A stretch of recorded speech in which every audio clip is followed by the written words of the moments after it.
Watch your language. I'm sorry. I'm not married. So if I'm dating someone and it gets to that point, then that's where it gets to.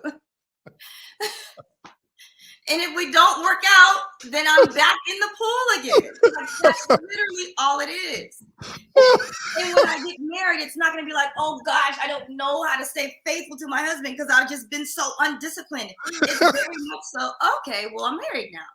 Like, there's no one else to have sex with because I have found my husband.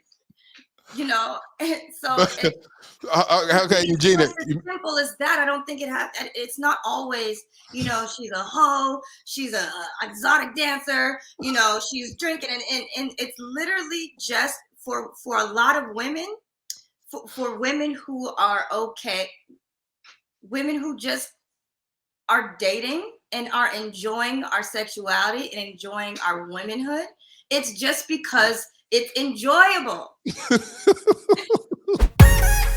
I'm on a journey to discover, uncover, and recover love. Life is about helping others. Dear Future Wifey has been doing exactly that. You stated that women are to present and not to pursue. It has given us a roadmap on how relationships were meant to be by God. There are still Black men who love the Lord and their end goal is marriage. Thank you for teaching me how to stay lit, how to be intentional and transparent. You read your letter, I cried. I just got married 2 months ago, and I'm listening to the podcast so I can stay married. I'm Laterras Whitfield, and this is Season 4, These Dating Streets, on the Dear Future Wifey podcast. Welcome to the Dear Future Wifey podcast. I'm your host, Laterras Whitfield. Listen, this is the year of 2022. This is a powerful number. And the more we go on with the podcast, we'll be dropping gems and letting you know the power of the number 2.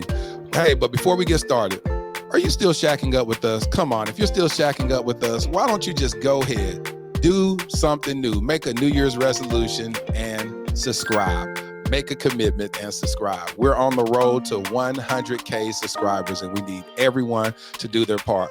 I want to make sure that we hit 100K by April the 15th, which will be our 2-year anniversary. Can you believe that we've been on this healing journey for almost 2 years now, and God has been doing some amazing things. Well, I have a special guest on the podcast today. As y'all know, the people I choose on my podcast is extremely intentional. And after this reel that I posted, I just started posting reels about a week ago, and I posted this one reel from the episode that I did with Isaac and Courtney, where I said that a woman's past doesn't bother me as much. I'm not intimidated by her body count. And this young lady decided to voice her opinion about it, and it caused quite a stir. So without further ado, welcome to the Dear Future Wifey podcast. My new homie, Eugena Washington. Eugena. Oh, Lord. So you always starting stuff, huh? Apparently I do. I do be starting stuff, I guess. So what made you respond to that reel the way that you did, actually? Okay, so what I said was, what you said was, even if she has 25 to 35 bodies, it wouldn't matter to me. And right. I said, actually, if we're adults, 25 to 35 is pretty low. And I responded to that because I felt that the idea of a woman's body count is this like this fantasy, this fantastical just idea of, when she gets with me, I'm the only, first, last, and only. And like that number of 25 to 35 you mentioning, I felt that this is how my brain worked. Okay. I felt that a lot of men would use that as a marker of what determines the value of a woman. If a woman has 25, that's a lot. And I needed to say that's not a lot. That's normal human behavior. Just so everybody in this comment section, everybody watching this clip knows that 25 people are sex partners for a woman is not a lot.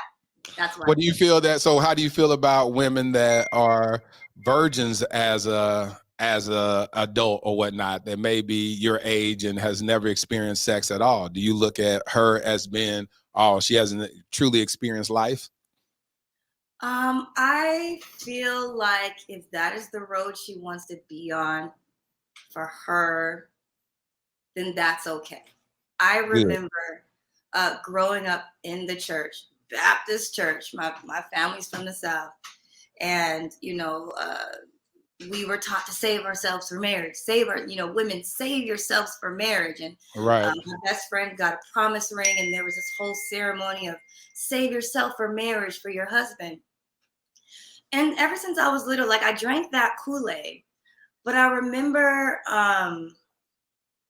when I grew up, I started feeling, and I had my own feelings that weren't determined by the church. Right. As a human being, as a woman growing into her own, I had my own feelings, and I was like, why am I waiting? Like I feel like doing this right now. Why am I waiting? What's the point? And I don't even know when I'm gonna get married, because why? And so for me to get out of that ideology, I was like, I'm tired of waiting. Where'd you go? No, I mean, he's going to be cutting in between different shots. I was like, this is so weird. I'm talking to myself. No, you're not. I was like, for me, I just didn't feel the need to wait anymore. So I became my own woman and made my own decisions. But if someone else wants to wait until marriage, that's what they have to do. So when you look at it, when you think about your first sexual experience, and and if you want to share the age, then you can. If not, again, that's none of my business. But I want to know the mindset behind it. When you decide to give up your virginity, what did you feel? Did you feel remorseful afterwards? Did you feel like, oh, well, this is great. This was a great experience. Speak on that, because when we talk about body count, then we're talking about I'll get deeper into that as we go along. But what was your experience? How did you feel about it? So I was 19 and I was dating this guy for a while, maybe a year or so. I was 19, and we've done, when you're younger and you're doing a lot of heavy petting and stuff, and we've done that, a lot of heavy petting. And then one day I was like, I'm bored with this. Let's take it there. So you became the initiator. Yeah, I was like, well, this is like, how long are we going to do all this? Like, how long are we going to do this rubbing? All this dry humping. We're going to just keep dry humping. How long, And I was like, well, let's see what this is about. And he was also a virgin as well, because a lot of men don't have as much sex as they like to say. He was a virgin as well. And, we kind of experimented and did the do. And it was just kind of like, okay. And I remember driving home and I was like, oh, that wasn't that bad. Because in the church, they trick you and they say, you're going to break your hymen and it's going to hurt and it's going to be terrible. They scare you about sex. And I was just like, oh, well, that wasn't, okay. I didn't have a feeling bad or good. I was just like, well, that was that. And I assume that it gets better from what I've seen on TV. So let's work on making it better then. I didn't feel remorse. And so the mindset you had from 19, you had zero remorse about it. You felt like the church basically bamboozled you into thinking that it was a negative thing. And when you found out for yourself, it wasn't as bad as the church led you to believe. Is that what you're saying? Yeah, I just didn't understand why it was such a terrible thing, especially if I was having these feelings, especially if my body was doing these things and desiring these things. Why was it such a bad thing? And why it didn't make logical sense to me why I had to spend the rest of my life fighting these natural urges that my body is having, especially if I'm with someone that I care about and am attracted to. So when you find the journey, of your dating journey, did you ever put it like this? Let me ask you, do you want to be married? Yeah. When you were young, at 19 years old, did you believe that the guy that you gave your virginity to would be your husband, or you Absolutely didn't even not. No. You said, absolutely not. I know this wasn't gonna be my husband. All right. Was there any guy along in your sexual past that you believe was going to be your husband?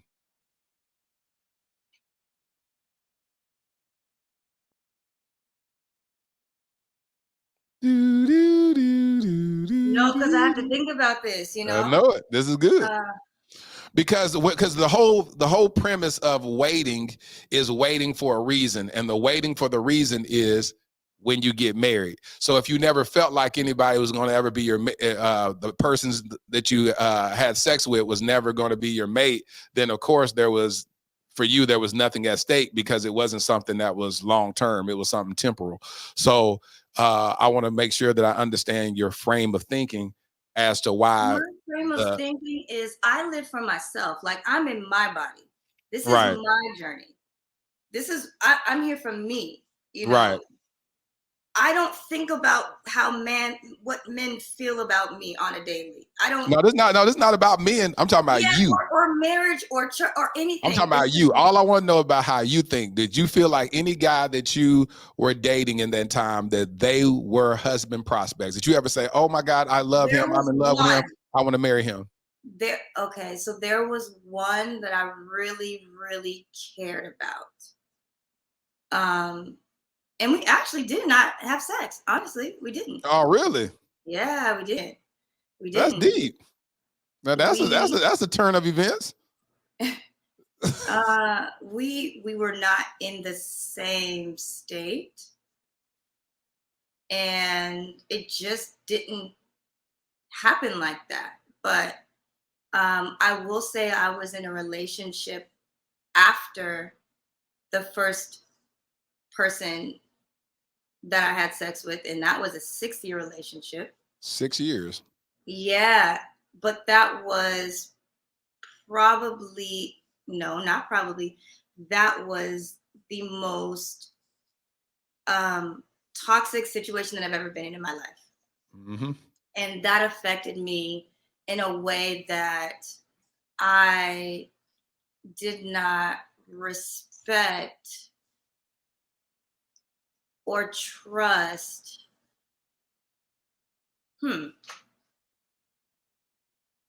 Let's unpack this.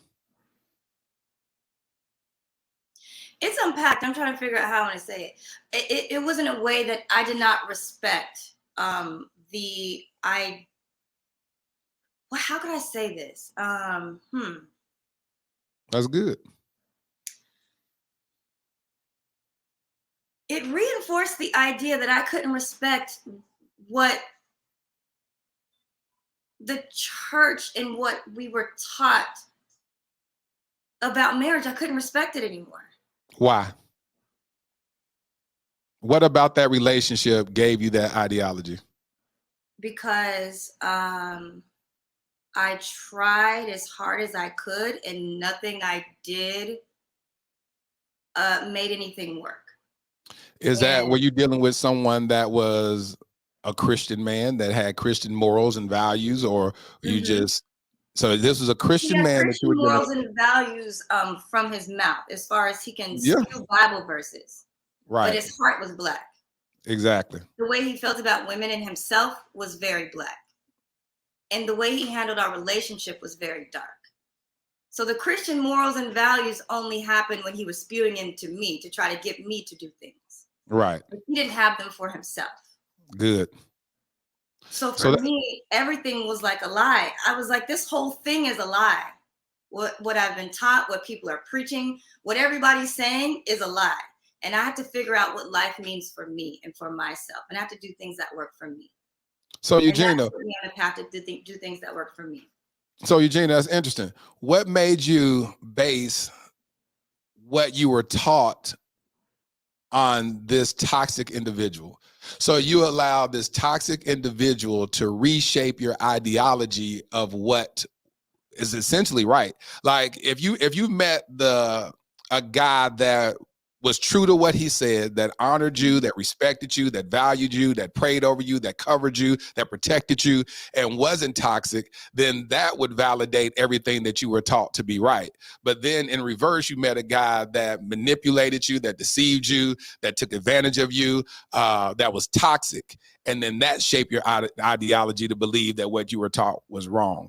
And so what I want to say to you, and this is a reason why I have you on this podcast, is because I noticed all these guys that, and it was infuriating me. And I'm gonna read some of these comments, because under your post, a lot of guys began to attack you, and they started spewing out so much derogatory language and toxic masculinity that it pissed me off, to be honest with you. And I DM'd you, and I was like, oh my God, like, would you like for me to just delete this?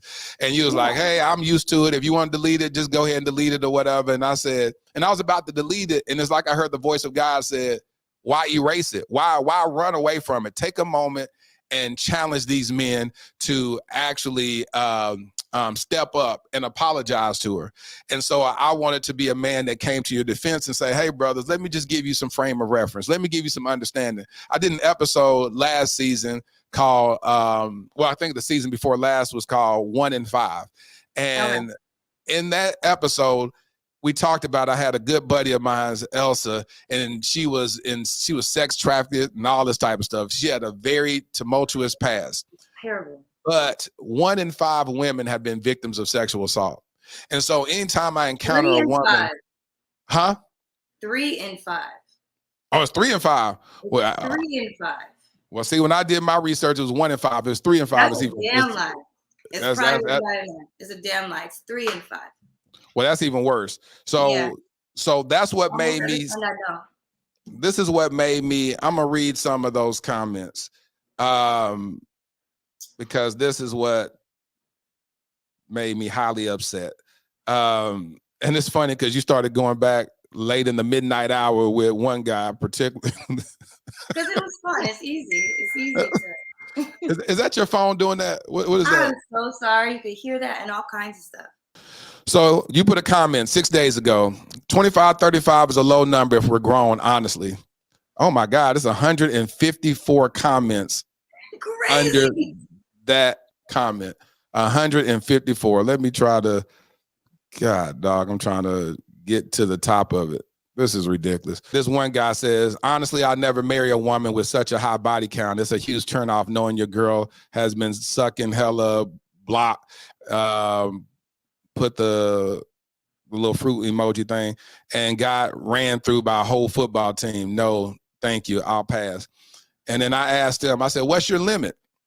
He said, coming from a Muslim country, ideally 0, but 2 to 3 would be fine. So I said, that makes sense, because now when I even said what I said, I forget that a lot of my followers, 30% are in other countries. And so, and this guy's not even a follower, but when you have a video that goes viral, it's touching everybody. And I said, oh, okay, I understand that he's been, I hate to say brainwashed, but he's been cultured into believing a woman's value is in her sexual history. Well, the truth be told, yes. If you're dating a woman that's just doesn't care, she's reckless, she's having sex with everybody that says hello to her, I believe that that's a deeper issue that needs to be addressed. But I will not, and what I was talking about is that I will not be intimidated by a woman's sexual past, because there's always a story behind it. There's a story, and I love hearing the story behind the choices. And so in women that I've met, girls I've dated, even my homegirls, I create a safe space where people are honest and tell me the truth. So what a lot of women do, they lie to guys. So my whole thing is, would you rather be lied to make your toxic masculinity more comfortable, where she says I've only had sex with 2 or 3 people, but she's really had sex with 53? You know what I'm saying? Like, would that make you feel better to be lied to? Or would you want to create a safe space for your woman to be honest with you? And clearly these guys like to be lied to. This guy said, kind of hard to value someone that so easily gives it up. Some girl responded, gives what up? Something that is so easily taken. why place so much value on that as if that's all a woman is? What about what she doesn't give up easily? What about those parts of her that can't be taken? Seems like a very superficial way to see someone. And that's my ideology. That's why I said I'm able to cultivate the woman. The version of her that I would get from her is a version that no man has ever gotten, because I understand that beyond those choices may be a bedrock of pain. It may be some experiences, somebody that mishandled her in the past, whether it may have not been something as traumatizing as rape or sexual assault, but it could be, she could have run into a lot of me's, a lot of my past me's. So the reality is this, even in my sexual journey, let's be transparent. I'm not a virgin. I've had sex with dozens of women. Right. So if she ran into a lot of Laterras 2.0, then that means that her sexual number would be higher. And so these guys that are actually casually having sex with different people, they're having sex with somebody's daughter. So at the end of the day. That's why it's blowing my mind, because I'm like, well, who are you having sex with then? If no women's having sex, then who is it that you are? Who are you having sex with? And you made a comment, you was like, unless you like dudes or something. You said that. Unless you like dudes. It's like, what is it? You know what I mean? It's like all these men are like, I'm out here, and I'm not a virgin, and they're all dapping each other about having sex with women, but women aren't allowed to have the sex back. So who are these people having sex with? That's why I can't even take anybody seriously. I can't. I'm asking this one dude who talks the loudest. I was like, well, dude, like, so you have to be a virgin. You can only be a virgin if you talk to me. And he couldn't even answer that. I was like, okay, so you're having these tingly feelings and you don't want to put your hands in your pants. Is that what it is? Like, tell me, because I need to understand like what these men are talking about. And let's really talk about dating out here. You see what it is. You see when people tell you who they are when they speak. You give a person a chance to speak and they say exactly who they are. Right. So in a woman's love journey, we are trying to find someone who is emotionally available, someone who makes us feel safe, someone who listens to us, someone who literally allows us to be who we are and feel safe in that, especially since a lot of women have been sexually assaulted or have been in toxic relationships. Because let's be honest, when a lot of men are finding who they are as men, they first think that who they are as men are how much they can control and dominate a woman. So a lot of men in their early 20s who are trying to figure out who they are, use that energy to find a woman to dominate. And that is a very toxic situation. So when a woman gets out of that, of course you had sex with that guy because you're dating him. You go to the next guy because we're still in our 20s. He's the same way, but you've also had sex with him too. That didn't work out. So you got to go to another guy because you're still on your marriage and love journey. And you know what I mean? It's like we're just out here dating. And then there might even be a guy that you're out and, he was cute. So you had a little one night stand. Cool. You go and you find, like, why are we acting like this is kindergarten? That's what I want to know. Like, this is not kindergarten. And if you've left your state, thank God, if you were able to leave your hometown and travel somewhere or move somewhere else, you're not going to say, well, I had sex with 2 people when I was in Texas and I live in LA now, so that's my limit. Like, what the fuck are we talking about? I'm just saying, get real. I'm the only honest one in this bitch, and that's why everybody's mad. You got to be honest with yourself before you can be honest with somebody else. Oh God. Oh Lord. Well, just know I'm gonna have to bleep out your. I'm gonna have to bleep out your curse words. Oh. On a Christian platform. Sorry.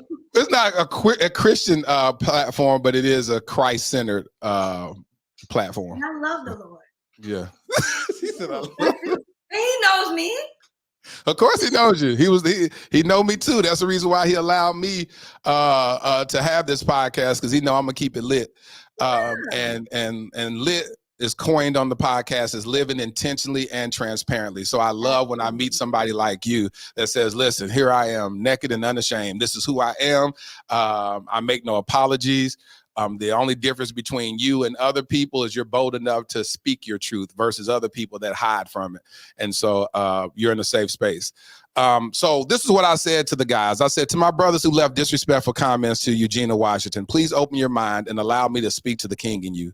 Hopefully you're able to receive this in love. I consider simply deleting the comments, but elected to vibrate higher. Did you know that 1 in 5 women have been victims of sexual assault? Imagine a female having her innocence stolen by a heartless male. Unfortunately, she never seeks therapy for the trauma, so she lives a life trying to regain her power by choosing to have sex with numerous males. She protects herself by making it transactional, by leaving her emotions on the shelf. Now imagine this particular female is your daughter. How would you handle her? Would you be another male who thinks lowly of her by spewing derogatory names at her? I hope not. This is my inner monologue when meeting any woman I consider this could have been her reality. That's why the body count is less of a concern, and her healing from it is what matters most. I don't know Eugena Washington personally, so I don't know her story. It's none of my business. What is my business is her being attacked for sharing her truth on my page and being verbally assaulted by men, fellow brothers. If my comment has provided context for you gentlemen, I ask you to do some king level stuff and respond with an apology to Eugena Washington. Be greater this year. And I tagged the names of the guys who were assaulting you. And of course, a couple of them just doubled down on their comment and said, hey, you said what? Double down. Yeah. They doubled down on it. Armani, bring her back on the screen. Doubled down on the comment and started talking about, well, I mean, if this is not, she didn't say that this was her story. She didn't say this was her journey. And I'm saying, idiot. Even if it was her journey, she's not going to say, hey, guess what? I was sexually assaulted when I was 8 years old. And that's why I think 25 to 35 men are okay. And I'm saying, no, the way you should handle any woman is by having that as the forethought in your mind and say, you know what, how am I dealing with her? What may be her journey, and then handle her accordingly. Because I've met a lot of females, a lot of my female friends have been victims of sexual assault. So I could traumatize them or reinforce trauma by saying certain stuff unbeknownst to me that's her story, and she may have had sex with 30 guys, and I'd be like, oh, I would never marry no woman with 30. She's an 8. She's this, and she's sitting there like, wow, my friend thinks like this. And if he ever knew the truth about me, he would look at me so disgusting. And I never want to be that dude. I always want to be the person that helps provide healing, whether it's males or females, people I interact with. I got a DM about 2 days before I read your comments, and this lady sent me a DM and she said, I saw that video, that little reel, and I broke down crying. And she said, I have been so ashamed of my past. And she said, I've been abstinent for 19 years and, healing from my past or whatever, waiting on my future husband. But she says, I feel so ashamed. And then I responded, I was like, why do you still feel ashamed if you've been able to manage abstinence for 19 years? And I'm waiting for her to respond. But the reality is, in spite of her achieving 19 years of abstinence, which absolutely blows my mind, she still felt shame from what she did prior to those 19 years. And so one thing that I understand about my heavenly Lord and Savior is that he says, cast all your cares on me because I care for you. Whatever issues that I've done, my bad choices, my mistakes, some stuff wasn't even a mistake. I did it intentionally. That when I gave it to him, he says, listen, I love you in spite of all that. Then how dare me be a man that is expecting God to gift me with one of his precious assets, which is one of his daughters, and trust me to cover her as a husband. And then I go, oh no, God, no, I don't want this one. She's been around too much. I don't want her. And God reminds me of my past and say, but what about you? What about you? You expect her to accept you for the sins of your past. Now, like, well, I'm a man. A man's supposed to do that. As men, we supposed to have all these. Like, oh, no. By what standard are you judging this by? Because by my standard, you was never supposed to do none of this to begin with. So now you want to go ahead and give yourself a pass. No.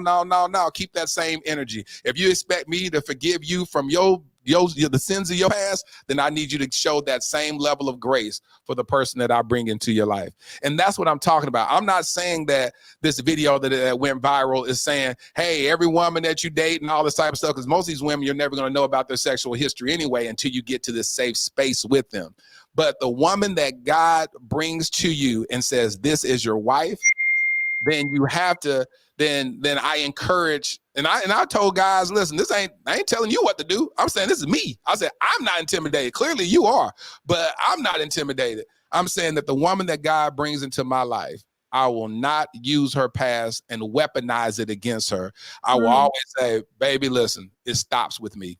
The pain stops with me. And the truth be told, in the process of choosing said woman, I do want her to actually have been healed from that. It's not saying I want a woman that's fresh off of 25, 35 penises jumping out their bed into me. You know what I'm saying? I'm saying let's have some space of healing, and hopefully that she's gone through a healing journey when she comes to me, and then I'm the last layer of healing for her to say, baby, I love you. Come on, I get the 3.0 version of you. And so that's why it was so important to have you on here today to discuss this. So let's talk about your dating journey. Are you in a relationship now? No, I'm not in a relationship now. When's the last relationship you've been in? How long have you been? Oh, shit. Think about it. No, I was just gonna say, can I ask what's the intimidation that men feel? What I believe, because I have to go back to my 20-year-old self. My 20-year-old self, when I used to think about the body count of a woman, there was never even a satisfactory body count. You know, if she said it was 2, you'd be like, 2? You had sex with 2 people? 2 people? What's wrong with you? Because that's because I was operating with such insecurity. I was so insecure.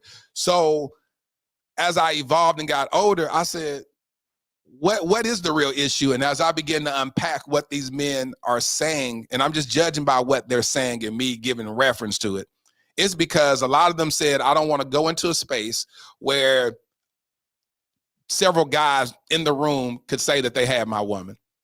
You know, they don't want to be in a space to where people are like, oh yeah, I used to hit that. Oh yeah, man, she used to do this to me. Yeah, she used to do this or whatever. So it's a level of, and the Bible says that a woman is a crown upon her husband's head. It's a thing that a man finds value. If you can get a man to marry you, it's because a man has valued you over all these other women that may have just been sex partners with him, or people that he dated, or people, girlfriends or whatever. He says, I found the one. And it's interesting when we say the one. He found the one that he was willing to lay his life down for. Hopefully, if he's not a narcissistic dude that just got her to manipulate her. But when it's done from a healthy perspective, I choose her because this is the best. This is a person that I feel is the greatest choice I could ever make.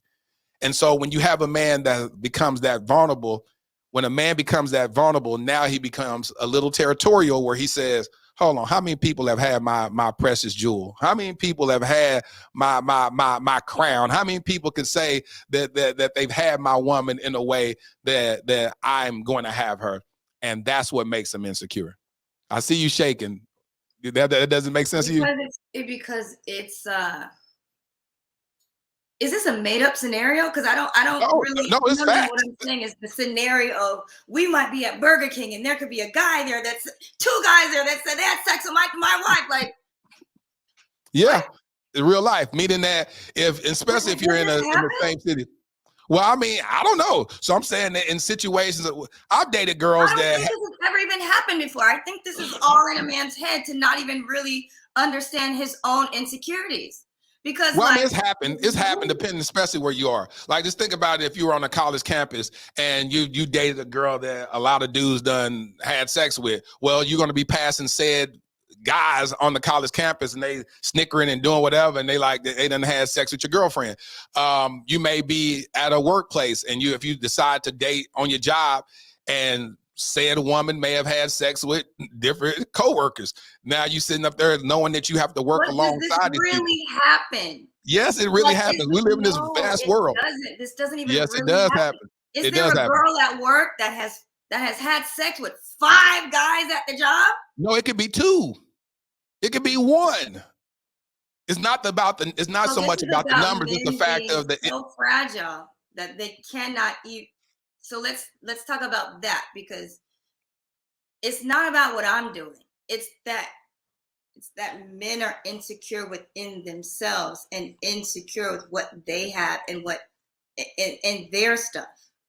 Because you literally like then this just means that women can't have sex. That means nobody can have sex. This means that no one can have sex. That's what this means. Like, it just doesn't make any sense to me.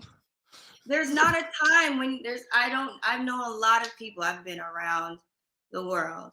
Yes, you have. And I've never experienced a time where it's like, I'm at a party and 4 guys that I had sex with was there. Like, what? There hasn't been one. Has it been one guy? Have you ever been with a guy and you crossed a dude in the mall, seen a guy on the train station, seen whatever, a guy, and ran into an ex or a past sexual partner? You tell me that's never happened in your life? That happened. Exactly.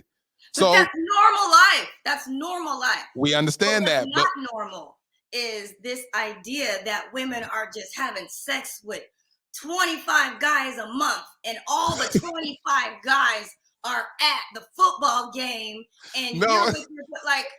So Eugena, up here? Eugena, let me give you frame of reference.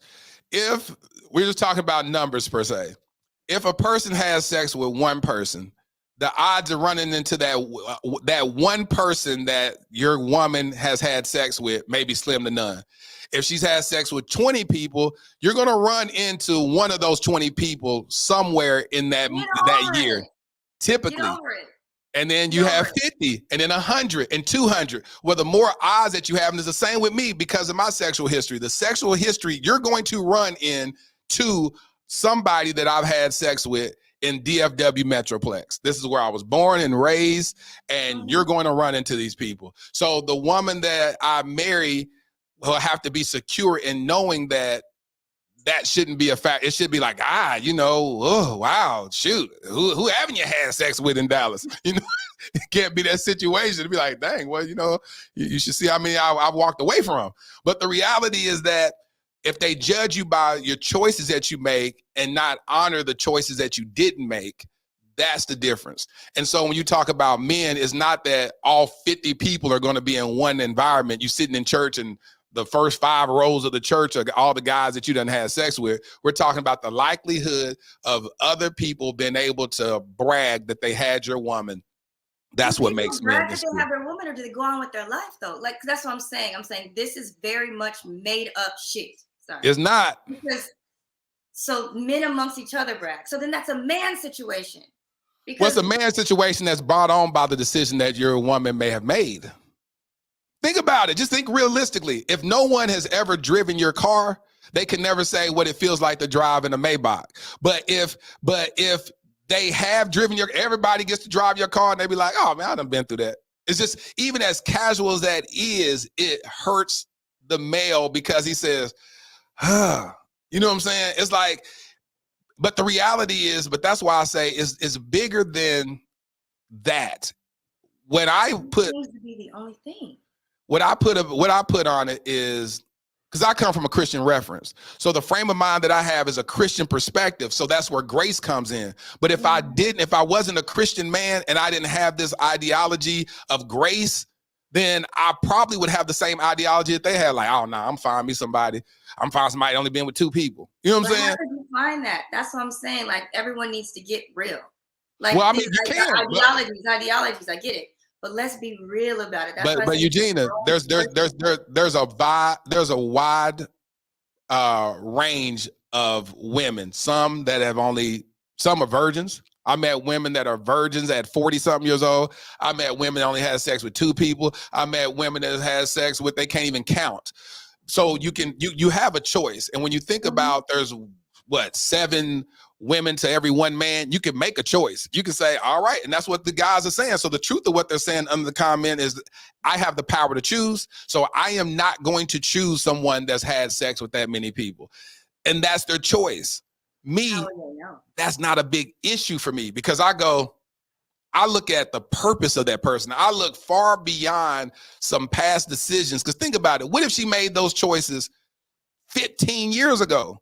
And she said, my 20s, let me tell you, I was an exotic dancer. I did this, I did that. I was strung out on drugs. I was this. And now she's this powerful, well-known speaker that's using the pain of her past to heal thousands of people around the world. And I'd be like, well, I don't care. Because when you was about 20 to 27, you was a little thought out there. And she's 45 years old. Like, am I really going to use that against her? Some guys would. That's not my testimony. So that's why I always say that it's different for me because I don't think like that.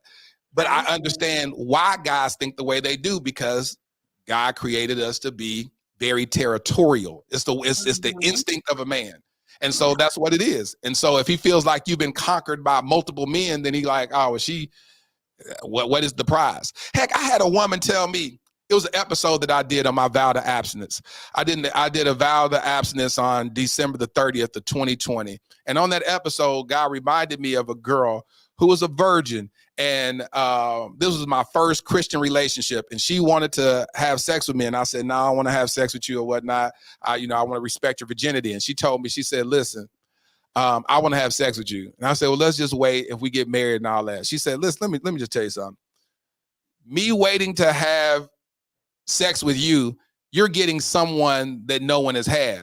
But me waiting to have sex with you, I'm not getting nothing. I'm getting someone that everybody has had. Now, this is what she told me, and I was 19 years old. So what she told me is that my sexual experiences up to that point devalued me. So we're talking about a woman that said that to me, an 18-year-old girl that told me this. And I was like, wow, okay, I guess I don't have much value. So I had sex with her that night. And about less than 30 days later, I cheated on her. And she was the first girl I ever cheated on in my life. But then that opened up Pandora's box for me to devalue myself sexually. And so sexually, I was just like, whatever, you can get it. Hang around me long enough, you can get it. It ain't no big deal, until I arrived at this point in 2020 when I took a vow to abstinence to be like, man, I want to value myself a whole lot more. I want to be a gift to my wife. I want to exemplify discipline in my life. And the reason why I needed discipline is because God told me, you'll never be faithful to your wife if you haven't first become faithful to me. And so I recognize within myself that I lack discipline. So it's not about the body count, it's about discipline. So for me, it was like, shoot, I could have casual sex with somebody, it's no big deal. You sit around me longer than 2 hours and something pop off, it's like, what's up? You know what I'm saying? It's no thing to it. And I said, man, do I really want to be that dude? Do I really want to be the dude that I didn't honor? And I didn't even know that I was dishonoring myself, to be honest with you. I was like, I'm having fun. I felt like doing something, so I chose to do it. And then I started recognizing how much it was tearing away at who I believed I was and how I felt. And when I found myself becoming exactly what I said I'll never become, which was in my first marriage, I said, I don't see how people get married and cheat on their spouse. I would never cheat on my spouse. And then I started cheating on her. I said, lack of discipline. So now I get a do-over. So in my do-over, I said, let's go ahead and kill this Goliath now. Let's go ahead and kill this demon that has followed me throughout these years where sex had no value. And now I say it does, because that's a divine connection that I'm having with another person. And I want that to be respected. I want that to be honored. I want that to be cherished. I want that to be valued. I want to create something with my future wife that is inseparable. And so that's why I do it. And I say to each his own. And so, for men, they're territorial. And that's what it is. And you say this about their insecurity, 100%. I'll say a quick thing. Well,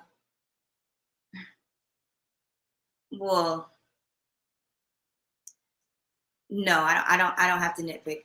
I can only speak for me. 100%. I can only speak for me, the way I feel about sex, the way I have felt about sex in my life, the way I feel about my value. And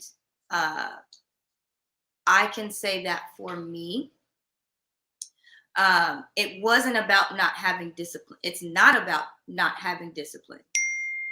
Having sex for me is not about not being disciplined. It's because I feel like it. It's literally because I feel like it. It's if say It's just because I feel like it. Like, I'm not married. Like, what the? Watch your language. I'm sorry. I'm not married.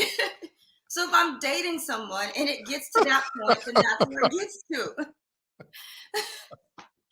And if we don't work out, then I'm back in the pool again. Like, that's literally all it is. And when I get married, it's not going to be like, oh gosh, I don't know how to stay faithful to my husband because I've just been so undisciplined. It's very much so, okay, well, I'm married now. Like, there's no one else to have sex with because I have found my husband.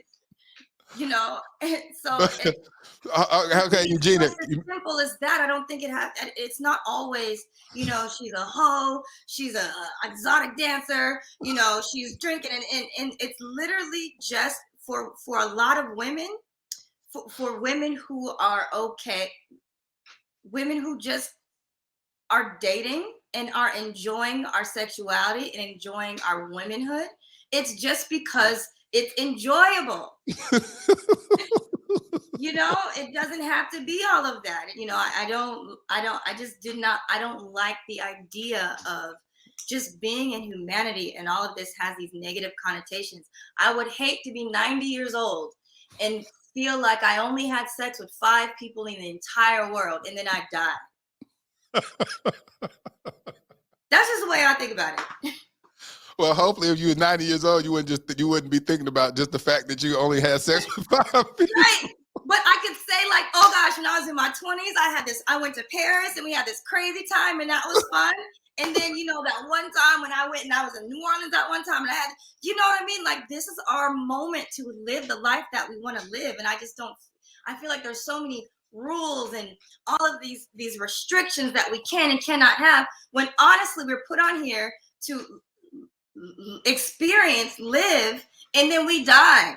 And that's what it is. So it's like, man, now is my time before I become a mother and responsible for someone else's life, before I become a wife and responsible for a whole entire like household and generation, before I really have to put all of these, before I really have to start getting serious. Now for me, you know, to enjoy my life and to develop my character and to live and learn. This is life school. How am I supposed to learn anything if I'm not experiencing something? Because I don't want some man that I don't know in 2 years to say, oh my God, she had sex with somebody in 2008, so I just can't. You know, like, I just want us to be honest and real about it. Because I don't even remember the person that I had sex with in 2011. I don't even remember who that was. So what, you know, what do I do about that? What does my future husband say I get married in 3 years? Why are we talking about something I did in 2011 that I don't even remember? What is the logic behind that? Because we are adults, you know? So it's like, I'm having my memories. I'm having my experiences. I got stories to tell my grandkids. I got pictures. I got all this fun stuff I'm going through until I get married. So would you care about him? What if he said he was a porn star? Would you be okay with that? I'm not attracted to porn stars.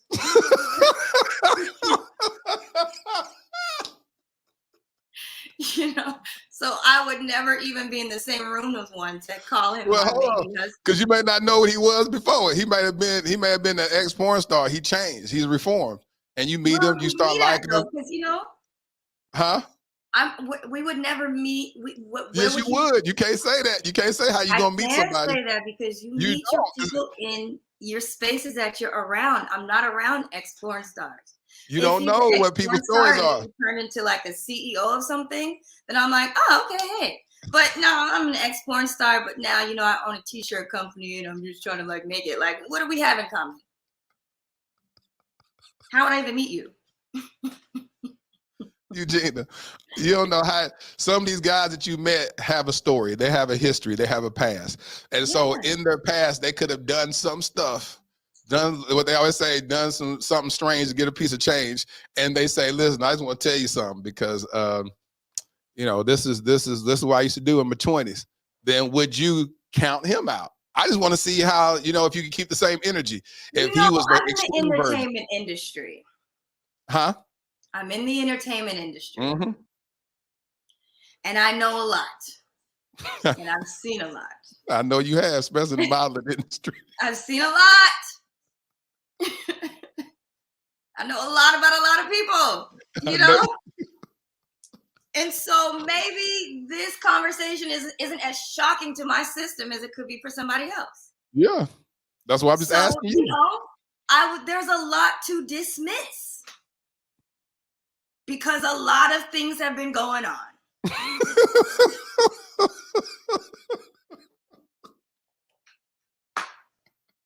Say that. A lot has been going on.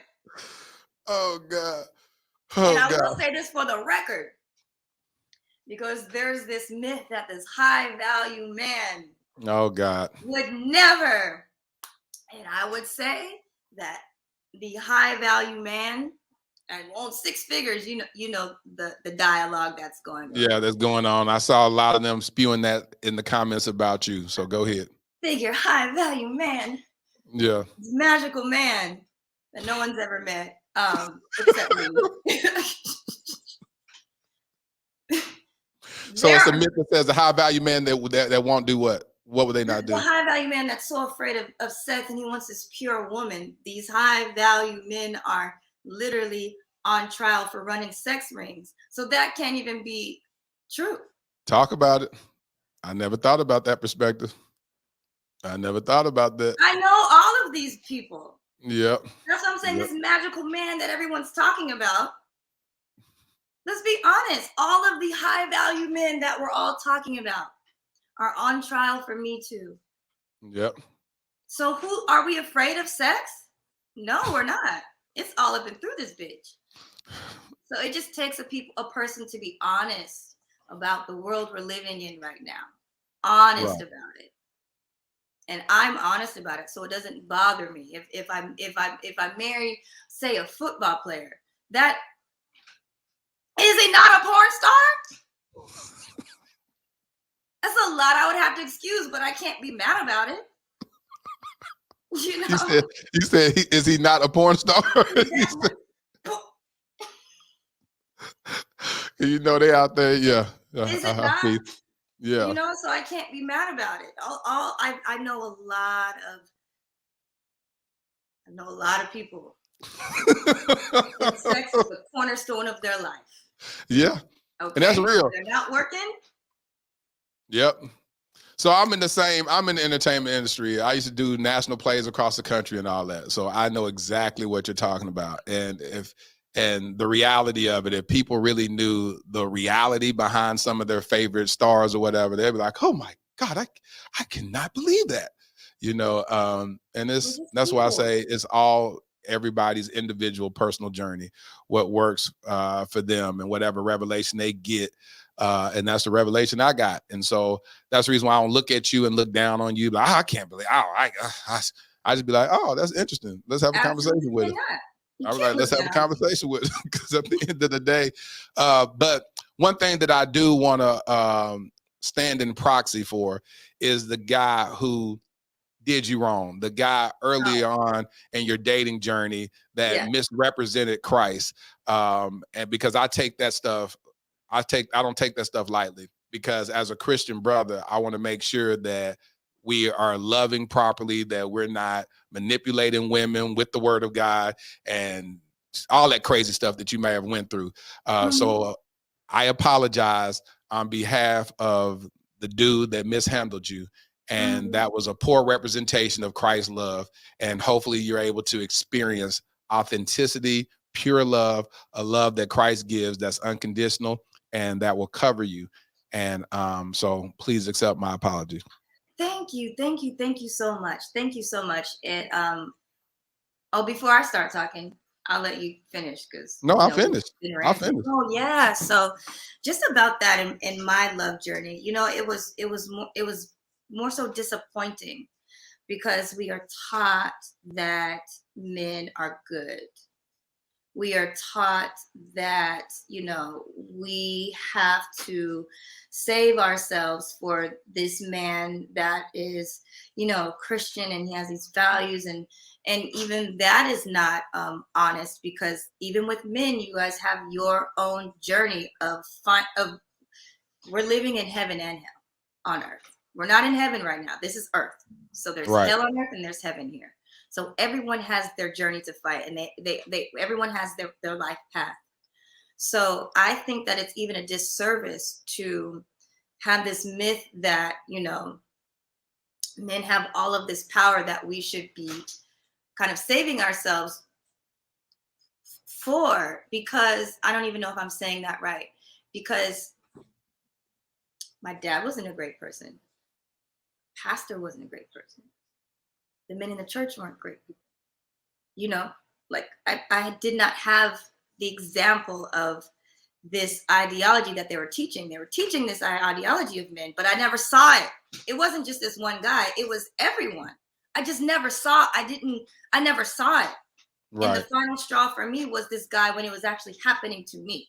I saw the deacon and how he treated his wife. I saw my uncle, how he treated my dad, how he treated the pastor, how he treated everyone, how they treated their families. But it didn't make it real until it happened to me. And then I was like, oh gosh, none of this stuff is real. This is not true. I really have to find my own way out here. I have to figure this out for myself, and me and God have to figure this out. I have to figure this out for me and God, and why I'm here and what he wants for me personally, and not what he wants for all women or all men, because that is not realistic. We're human beings out here. We're literally just human beings out here. So for me, that was more disappointing, because it left me literally not knowing what was really going on out here. And then when I went to talk to the elders who had all these preachings, none of them had the answer either. So my journey in my life has been finding the truth for myself. And I found the truth for myself. And I'm not going to say I wasn't traumatized, because I was absolutely traumatized, and I was a dog for a while. And it took me a while. I was celibate for about 3 years when I went on my enlightenment journey, because I had to change things about myself because I was hurt. And so I had to change things about myself. And, I went on my own personal journey of being in seclusion for 3 years and healing myself and going down and pulling up all of these things that were there. So now for me, I can't be intimidated. I can't be taken down. I can't be bashed by anybody in the comments, because these are people who literally have not even seen themselves yet. I've Talk done about it. Hold on, stop right there. You said something key. You said these are people that haven't even seen themselves yet. That's powerful. Right. So when you were saying you're so strong, I was like, it's not strength. This is easy. I can see these people. They're hurting. Because how can you be so angry? These people at somebody else's choices. I said, dang, y'all mad at her like that's your woman. I said, that girl don't even know you, don't even care about you, wouldn't even go on a date with you, and you mad? Like, you are extremely angry about this woman's choices. I said, you too much invested in that girl's choices. I'll be like, you doing too much. It triggered something so crazy with them. They're so angry. And, you could see how they felt powerless. You can see how, they felt insecure. You can see how they were kind of jealous because, you don't know, maybe somebody in their life, they're in the comments talking, well, I would never have a woman who would do this, but they probably never even have a woman in the first place. And they might even be mad about that. And you so say they never had a woman in the first place? It's true. They probably never even had a woman in the first place. So all of this is just fantasy in their head that they're projecting on me, and it might make them angry because I could actually be the woman that they want, and I would really not want them. You never, when you see outbursts like that, you can only just be like, damn, these people are really hurting. It has nothing to do with me. I know who I am, which is the reason why I'm even able to speak like this. I know who I am, but there's people that can't even tell their truth. I read a lot about some comments were about, and I think that a lot of men have experienced women cheating on them. And so they identify with you, a woman that is in touch with her sexuality, as being the woman that is more prone to go cheat on a man because she doesn't have any quote unquote discipline by his opinion. So I've heard guys even comment like, see a woman like that, yeah, they would comment, are you gonna cultivate her, right? And then she's gonna go cheat on you. And I'm like, bruh, like that is not my biggest fear. It used to be my biggest fear. That's interesting. Till it was no longer my biggest fear, until I experienced that level of hurt. And when you experience that level of hurt, you say, you know what, I made it through that. So now I have to also identify. That's why I said the healed version of the woman.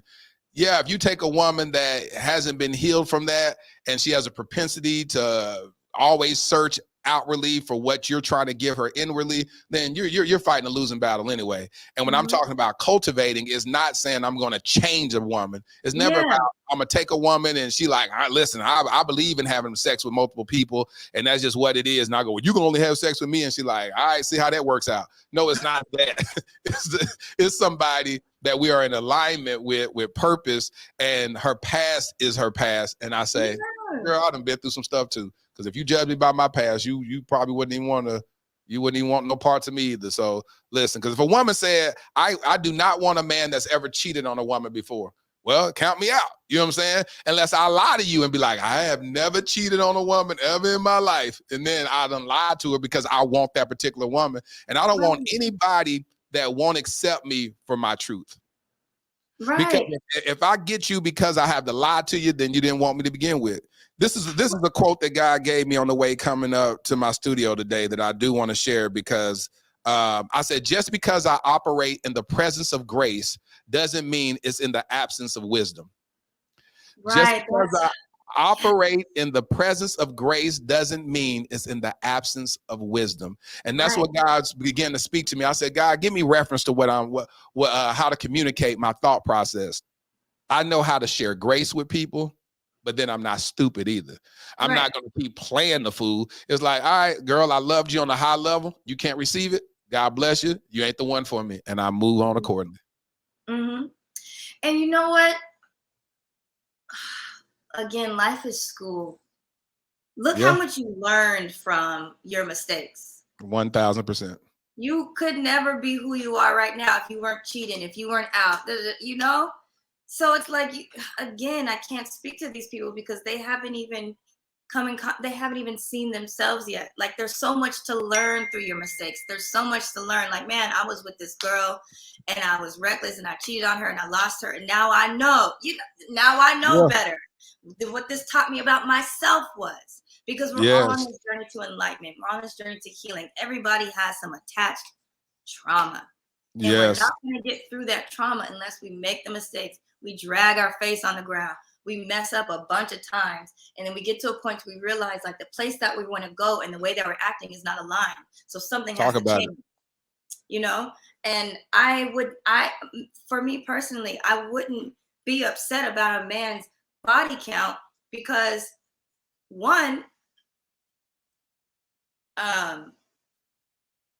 if we have a spiritual connection, then, and I know who he is, and he's being honest with me about who he is in this moment. It's brain damage for me to get mad about him having sex with somebody back in 2018. Because what can we do about it now other than argue and mess up our relationship? Yes.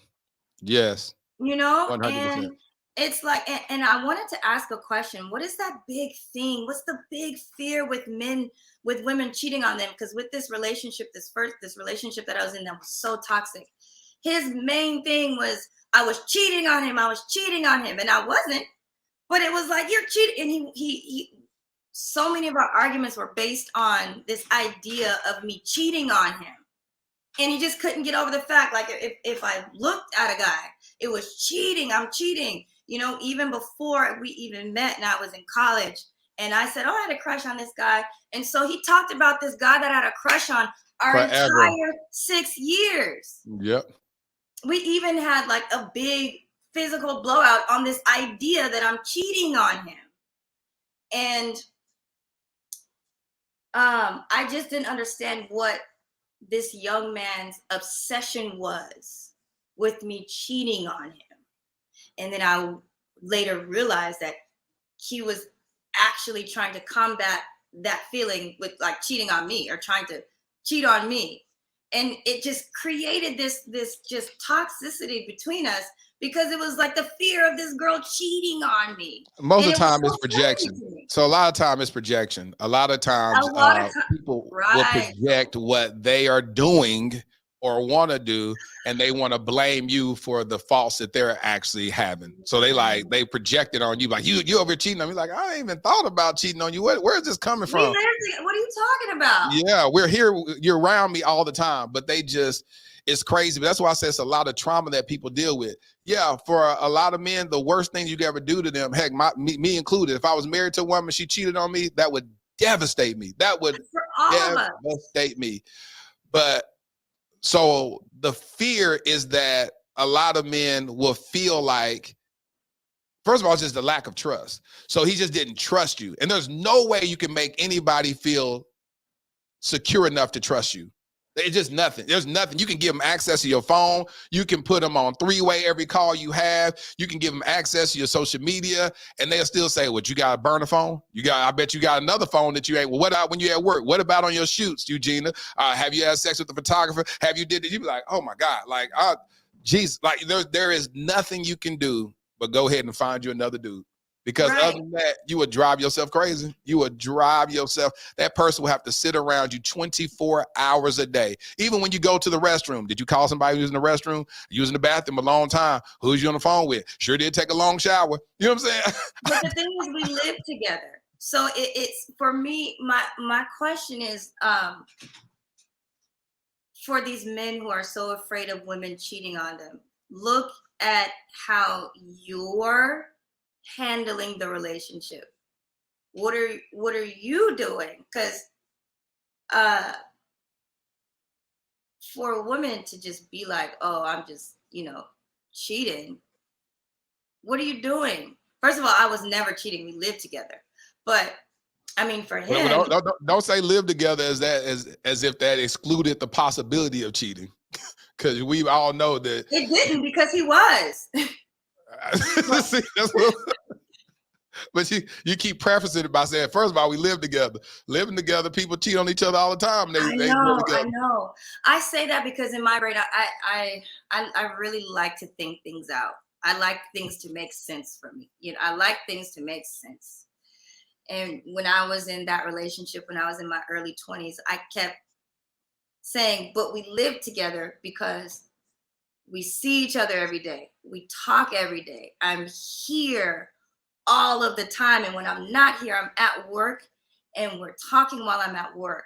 So I just didn't understand why he accused you so much and why that was an obsession. It's a high level of insecurity, because he knew that the minute if he not to trust me. Yeah, he said if he does do that, if you did cheat on him, it would destroy him and bring out the worst version of him.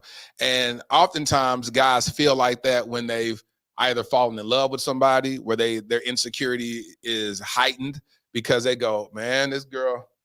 I had a homeboy, God rest his soul, my best friend. He called me one day and said, now he was a goon. I mean, he done did some dirt. But he called me one day. He said, "Say, man, if you ever cross me, I'm gonna have to kill you." He said, "Because I love you, dude." And I said, well, that was a random phone call. You know what I'm saying? I said, "What is that?" He said, "Bro, you're not a friend to me. You a brother to me." He said, "If you ever cross me, I'm gonna kill you." He said, "Well, I ain't gonna kill you. I'll just probably shoot your house up." And I was like, what is wrong with you? You gonna come shoot me and my wife's house up, But what he was saying is that he had entered into this vulnerable space with me to where my choices could impact him to the point that it would hurt him. And I'm like, how could I even, what could I ever do to you? But that's what he said. And I was like, wow, that's interesting. I said, bro, you ain't got to worry about me crossing you. So that's likened to the man that says, man, are you cheating on me? Are you cheating on me? Because he's entered into this space of vulnerability that he knows at this point, you could really do a lot of damage to him. And so that's his insecurity sounding off like a siren saying, please don't hurt me. Don't hurt the little boy in me. Well, you can't hurt the little girl in me. Yeah. Don't start now, won't be nothing. Feel me? I got feelings. Exactly. Don't start, nothing won't be nothing. Don't Honestly. start, nothing won't be nothing.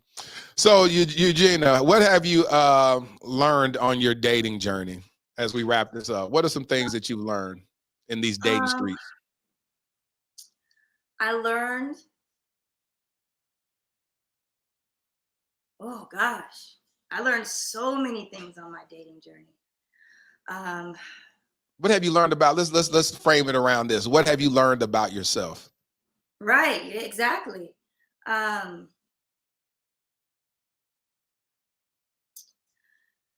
learned so much. I learned so much about myself and what I need in a man.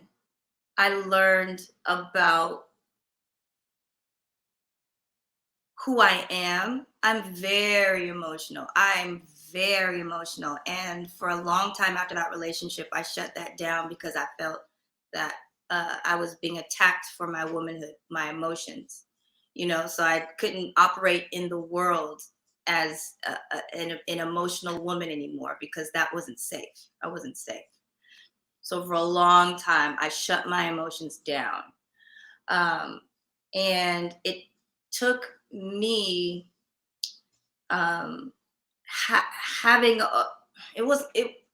trying to be in a relationship with someone I actually cared about and me not being able to do that I had to look at myself and understand, like, why can I not have the things that I do want, but I'm so easily able to just get into these things that I don't want because I know that I don't want them, so they can leave. Right. So I had to get back to who I am. And I realized I'm a very, very emotional person. I like to talk. I have to express myself. I'm open. I'm honest. I have to be able to say what I want to say. And I need a person that is emotionally honest within themselves as well to be able to have these conversations with me. I need somebody who's not afraid to go deep because I have to go there because that's where I go. I need somebody that's able to handle the deep feelings that I have. I need somebody that can make me feel secure. I have to feel it has to be the most safest place on the planet for me. I can't feel embarrassed about any part of who I am when I'm with you. I absolutely need financial security. Absolutely. I'm not going to help you on your journey to wherever you're trying to go. I've done that already. In this point in my life, I'm not building with you anymore. So if you haven't got to where you are, there's nothing I can do for you because I need in my life a person that can help elevate me, that I can learn from. I don't want to be the smartest person in my relationship. I need someone who's stable within themselves and who they are and is okay with that and is okay with their past and have learned from their past. I need someone who has been through the fire and scraped their face on the dirt twice and crawled their way out of it, because that is a level of awareness about the world and about themselves and about who they are as a man that is outside of ego. That's wisdom, that's intelligence, that's morality, that's stability. I need that. And I learned that it's okay. Wow, this was a big thing for me that I had to learn. I learned that it was okay to want to be in a relationship with a man. Let me explain that. Now, like I said, I've always seen bad representations of men. Yeah. Right. And so after my relationship, I was like, oh, I get it now, God. You wanted me to see this. Okay. That men are only using us for babies and home, but they don't love us. And I was like, okay. Because I did everything. I did as much as I could for this. I did as much as I could. And he still just did not like me. I did as much as I could. They teach us how to be women when we grow up. They teach us how to cook and be this woman. And when you do that, and this man still does not like you, I was like, oh, he doesn't like me. But he liked the home I was providing. He liked to have a woman around for my support. But as far as who I am, as far as my feelings and emotions and what I care about and how I feel and what I think, he don't care. So I said, okay, God, I got it. I figured it out.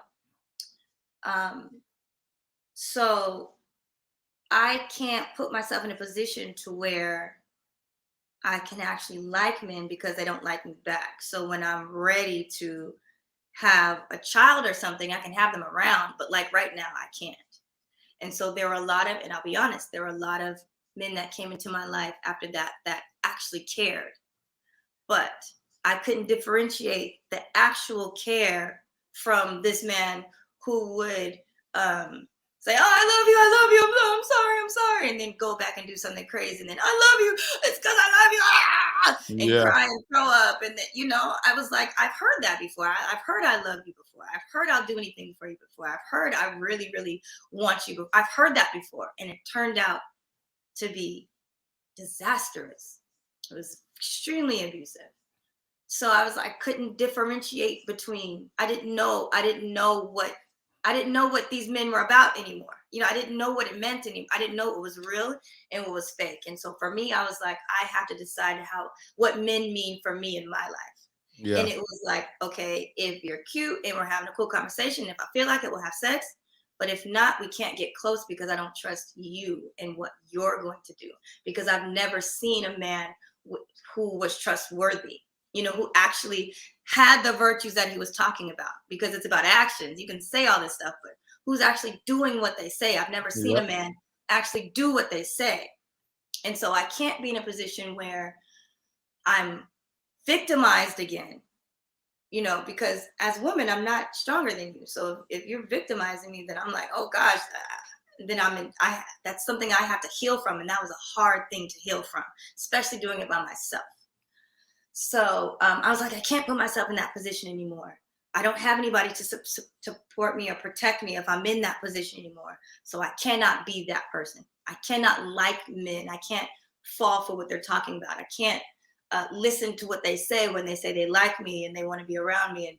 And I can't listen to that because I don't know if that's a lie or that's a truth. And there was someone that I actually liked back, but I didn't know how to handle it. I didn't know what to do with that. And so I messed it up. And it took me that changed my life, because that showed me that there was something about me that was wrong. What I knew was wrong. And I had to heal myself. And then I had to create new intentions for how I wanted men to show up in my life. I had to create from the Eugena that wasn't hurt. I had to create from the Eugena that was a kid and did not know the realities of life. And I had to create from a woman now that is wise enough and has the discernment to, and the boundaries to say, I see this characteristic in you, sir. That doesn't work for me. But good luck to you. I didn't have those before, because when I was trying to express my boundaries to this man, he ran all over them. So I didn't even trust myself to be in a relationship because I didn't even know how to get out of one.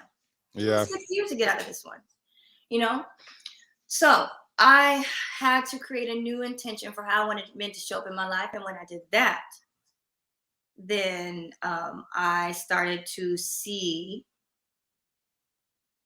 men that I actually would be able to marry. I started to see them.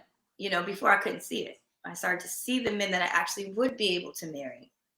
And then I was able to say, okay, I like this about you, but this doesn't work for me. So you're great, but this doesn't work for me. Or I was able to see men that reminded me of that terrible guy that I was with. And I was like, okay, I know what that is. Yeah, let me act the stage right on that one. Yeah. Yeah, like you can't fake that one, You can't gaslight me into this one. I know what that is. So that's not going to work either.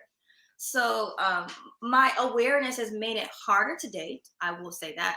Which is good. Yes, which is good. And I'm okay with that too, because I don't want the emotional damage. Yes. Having sex with men was not emotional damage for me. Being in a relationship with men who were emotionally damaging to me was emotional damage.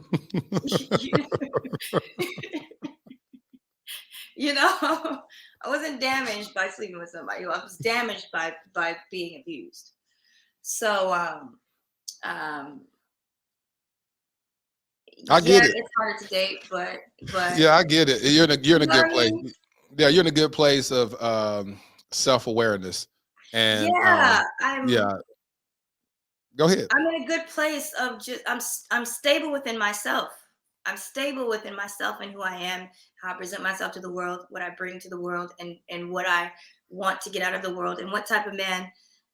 I know myself enough to know like what type of man would do well with me. And it would have to be someone who's like me, because I'm a good person. So you have to be a good person. Well, a lot of people may be aware of your time on America's Next Top Model. You were second runner-up. Before we conclude, what did you learn about yourself being on that show? I didn't learn anything about myself. I was 20. So you still didn't know nothing? It didn't teach you how to play the game and how to. You know, I will say this one thing.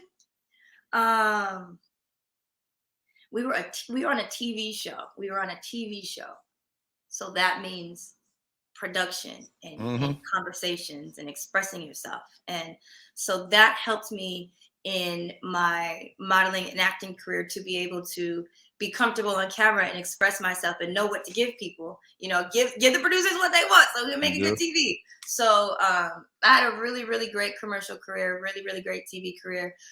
So that's what it taught me. You know what I'm saying? That's what it taught me.